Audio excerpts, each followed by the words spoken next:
ചേട്ടാ, പണ്ട് ചേട്ടൻ്റെ വീട്ടിൽ കറണ്ട് പോയ സമയത്ത് ചേട്ടൻ MS തൃപ്പൂണിത്തുറയുടെ സൗണ്ടിൽ KSBയിലേക്ക് വിളിച്ച് കറണ്ട് വരുത്തിയ സംഭവം കേരളക്കരയാകെ പ്രശസ്തമാണ്. ഈ അടുത്ത കാലത്തായി സാർ സുകുമാർ അഴീക്കോടിൻ്റെ വീട്ടിലേക്ക് ആരോ വിളിച്ച് എനിക്ക് പിണക്കമില്ല എന്ന് വിളിച്ചു പറഞ്ഞ ചേട്ടൻ തന്നെയല്ലേ? സത്യം പറയാം. ഇതിപ്പോ നീ തന്നെയാണല്ലോ. അത് ശരി, കള്ളം കപ്പലിൽ. അല്ല, ചേട്ടൻ എന്ന് നമ്മളെ മുഖ്യമന്ത്രിയുടെ ശബ്ദത്തിൽ ഒന്ന് സംസാരിക്കാൻ എനിക്കറിയില്ല. അല്ല, ചേട്ടനല്ല, ഉറപ്പിച്ച്. ശരി, അടുത്ത ചോദ്യം. ജീവിത നിലവാരവും വിദ്യാഭ്യാസ നിലവാരവും ഏറ്റവും ഉയർന്ന ഒരു സംസ്ഥാനമാണ് കേരളം. അത് വിദ്യാഭ്യാസ നിലവാരം ഉയർന്നതാണ് ഞങ്ങളെ കാണുമ്പോൾ തന്നെ എല്ലാവർക്കും മനസ്സിലാകും. അതുപോലെ ഭക്ഷണ നിലവാരവും ഉയർന്നു. അപ്പം നമ്മുടെ കേരളത്തിന് തന്നെ ഒത്തിരി മഹാത്മാക്കളായ ആൾക്കാർ അന്താരാഷ്ട്ര പ്രശസ്തിയിലേക്ക് വരെ വന്നിട്ടുമുണ്ട്. സുകുമാർ അഴീക്കോട്, അടൂർ ഗോപാലകൃഷ്ണൻ, അങ്ങനെ ഒത്തിരി പേര് വന്നിട്ടുണ്ട്. പക്ഷേ ഇങ്ങനെയൊക്കെ ആണെങ്കിലും നമ്മുടെ ഇന്ത്യൻ രാജ്യത്ത് ഏറ്റവും കൂടുതൽ ഡിവോഴ്സ് നടക്കുന്ന ഒരു സംസ്ഥാനം, ആ റെക്കോർഡും കേരളത്തിന് തന്നെയാണ്. ഇപ്പം നമ്മുടെ സിനിമാക്കാരുടെ ഇടയിൽ എടുക്കുകയാണെങ്കിൽ തന്നെ ഓരോ നടന്മാരുടെയും നടിമാരുടെയും ഒക്കെ പ്രണയവും വിവാഹവും ഒക്കെ ചർച്ച ചെയ്യപ്പെടുമ്പോഴും പ്രേക്ഷകർ അന്വേഷിക്കുന്നത് അവർ ഡിവോഴ്സ് ആയോ, സമാധാനം, അങ്ങനെയാ പ്രേക്ഷകർ അന്വേഷിക്കുന്നത്. അപ്പം എനിക്കിപ്പോൾ സത്യം പറഞ്ഞിട്ടുണ്ടെങ്കിൽ ഇതൊക്കെ കേൾക്കുമ്പോൾ നല്ല നല്ല ചുള്ളൻ ചെക്കന്മാരെ കാണുമ്പോൾ വായി നോക്കണമെന്നുണ്ടെങ്കിലും എന്തോ ഒന്ന് പുറകോട്ട് വലിക്കുന്നു. ഇപ്പം പ്രത്യേകിച്ച് ഈ സിനിമ കണ്ടു കഴിഞ്ഞപ്പോൾ, കാരണം ജേട്ടനെ കാണാൻ ആവശ്യത്തിന് നല്ല ഗ്ലാമറൊക്കെ ഉണ്ട്. പക്ഷേ അപ്പം ഇതില് കാവ്യക്ക് പറ്റിയതുപോലെ MBA കഴിഞ്ഞു എന്നൊക്കെ പറഞ്ഞു. അപ്പം കല്യാണം കഴിക്കാന്ന് പറഞ്ഞു നോക്കിയപ്പോൾ കാണാൻ വലിയ കുഴപ്പമൊന്നുമില്ല, അബദ്ധം പറ്റിപ്പോയി. അതുപോലെ ഇപ്പൊ ആരെങ്കിലുമൊക്കെ കണ്ട് എനിക്കും അങ്ങനെ അബദ്ധം പറ്റി പോവുക. സത്യം പറഞ്ഞ് കല്യാണം കഴിക്കാൻ ഇപ്പൊ പേടിയാവുന്നുണ്ട് ഈ സിനിമ കണ്ടു കഴിഞ്ഞിട്ട്. കുറച്ചുകൂടെ ഒന്ന് ആലോചിക്കണമല്ലോ ഒന്നൊക്കെ ഒന്ന് ഓർത്തുകൊണ്ടാണ് ഇപ്പൊ സത്യം പറഞ്ഞ് നോക്കുന്നത്. ഇപ്പൊ സത്യം പറഞ്ഞ് കുറച്ചുകൂടെ സൂക്ഷിച്ചാ എല്ലാവരും വായി നോക്കുന്നത്. സൂക്ഷിച്ചാൽ ദുഃഖിക്കേണ്ട കുട്ടി. അതെ, സൂക്ഷിച്ചാൽ ദുഃഖിക്കേണ്ട.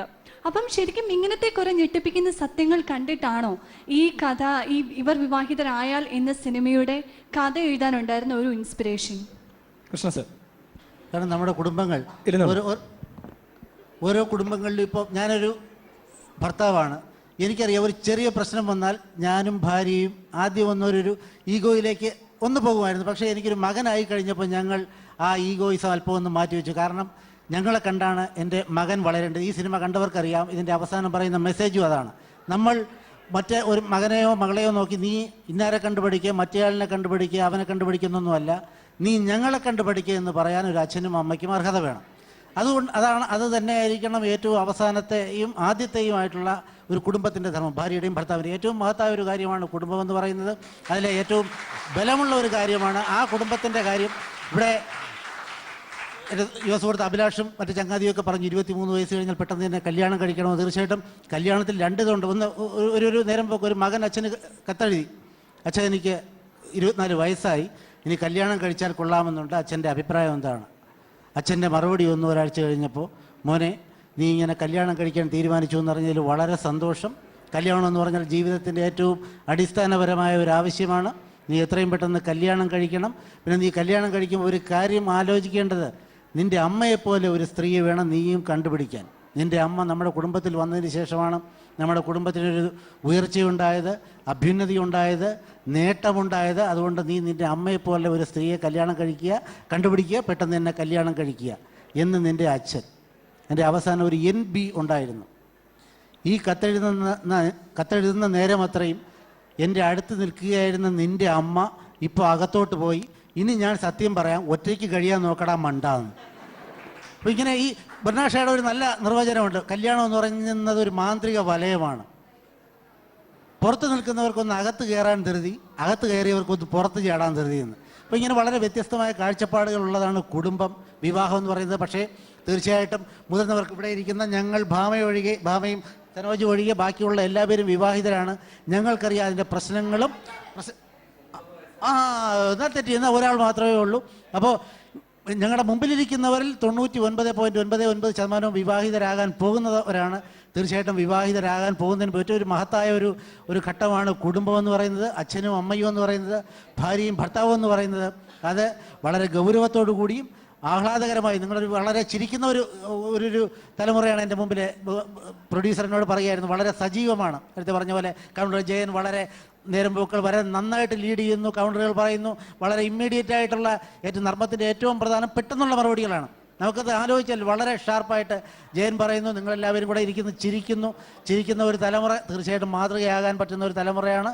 നിങ്ങൾക്ക് മാതൃകയാകാൻ സാധിക്കും. മാതൃകാ കുടുംബിനികളും മാതൃകാ ഭർത്താക്കന്മാരും ഭാര്യമാരും ആകാൻ സാധിക്കട്ടെ എന്ന് ആശംസിക്കുന്നു. ആ കുട്ടിയുടെ പേരെന്താ? അനിത. അലീന. ഈ കുട്ടിക്ക് വന്നപ്പോ തൊട്ട് ടെൻഷൻ. സജി ചേട്ടാ, ആ കുട്ടി ഇനി സിനിമയിലേക്ക് വരുമോ? ആ കുട്ടി സിനിമയിലേക്ക് വരുമോ? അതൊന്നും വരും ഇല്ല. സിനിമയോട് താല്പര്യമൊന്നും ഇല്ലല്ലോ. അതിന് സമാധാനത്തിലിരിക്കും.